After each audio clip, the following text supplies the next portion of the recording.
Oahu is also starting to see the effects of Calvin this morning. So are there any areas of concern, and how is the island prepared? Joining us now with that is Hiro Toya, Director of the Department of Emergency Management for the City and County of Honolulu. Good morning, Hiro. Thanks for joining us in studio today. Good morning. Thanks for having me. Let's start with any kind of impacts or closures. Anything to report right now? Yeah, so far, no major impacts, but we're starting to see that rain and wind pick up, really. So we're really hoping that Calvin's going to stay to the south of us, and so far that's been the case. But we're really expecting those winds and rain to increase throughout the day today. Any areas of concern that you're watching closely when it comes to geography and the island? Which parts of the island? Yeah, so of course, any part of the island could be affected by the wind and the rain, but particularly the windward side, we may see additional rains. And, for the wind, it tends to have that acceleration as it goes over the mountain. So luckily, the winds are coming from the normal trade wind type direction. So, I think our structures and vegetations are used to that kind of wind direction. And when winds are coming out of different directions, like coming out of the south, we tend to see more damage. So we're hopeful that we're not going to see a whole lot of damage from this, but we're remaining in sort of a heightened state of alert and ready to respond. And how's the department prepared for this storm? Yeah, so in terms of the department, we're a very small department. So our role is coordinating with the rest of the government, whole community really, as we say.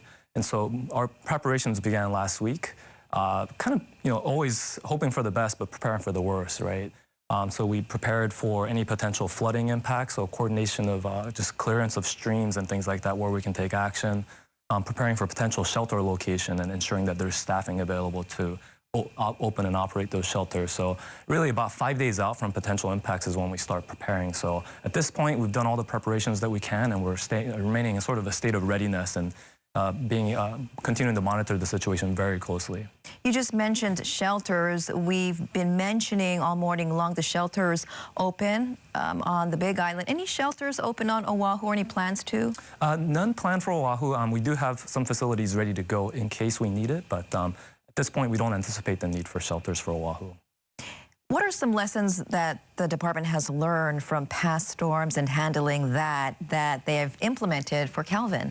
Well, you think, really in terms of preparations, it takes the whole community. So we see impacts happening elsewhere in the country and around the world. And just the vulnerabilities that we have, particularly as an island community. So, we saw impacts to Guam. They've gone through many, many tropical cyclones and hurricanes over the years. We just haven't had that much experience here in terms of real-world events. Just the last catastrophic event we had here was Hurricane Iniki back in 1992. So we need to continue to draw from lessons from other places, but really a lot of the vulnerabilities on the supply chain and the ability for us as an island community to receive goods from the outside world. And then once we're on island, our ground transportation system being able to clear that up quickly. So we're continuing to work with the state and the federal government to make sure that we do as much as possible to prepare the community. But at the same time, we urge everybody to stay prepared. It takes the whole community. Government's capabilities are limited, so we urge everybody to stay prepared for 14 days this hurricane season. If 14 days is too much, do 7. If that's too much, do 3 days. Even a little bit can go a long ways. And also, if you're ready, it's not a bad idea to check on others, right? Absolutely. We often talk about resilience, and it's not just in terms of infrastructure and facilities, but it's really about our community and our social connections that we have. So, if you are prepared, check on your neighbors, friends, family members, and do this together and take care of each other. Any other message for residents and tourists? Yeah, so hurricane season goes on until the end of November, so we got about another 4.5 months left. So, even if you weren't quite prepared for Calvin, you can get prepared now for any potential storms in the future for this hurricane season. All right, thank you so much, Hiro Toya with the city's Department of Emergency Management, for joining us this morning. Thanks for having me.